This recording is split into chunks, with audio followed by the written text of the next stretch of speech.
அரியலூர்ல போனப்போ நான் கரெக்டா அந்த ஊருக்கு போறதுக்கு முன்னாடி அந்த ஏரியாலேயே அந்த பவர் கட்டு.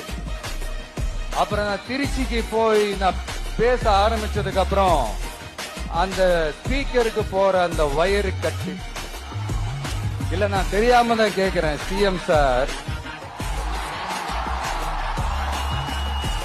ஃபார் எக்ஸாம்பிள், இப்ப ஒரு RSS தலைவர் இங்க வராருன்னு வச்சுக்கோங்க, இல்ல நம்ம பிரதமர் மோடிஜி அவர்களோ இல்ல உள்துறை அமைச்சரோ இங்க வராருன்னு வச்சுக்கோங்க, இந்த மாதிரி கண்டிஷன்ஸ் எல்லாம் போடுவீங்க, இந்த மாதிரி பவர் கட் பண்ணுவீங்க, இந்த மாதிரி வயர் கட் பண்ணுவீங்க. கொஞ்சம் கட் பண்ணி தான் பாருங்களேன்.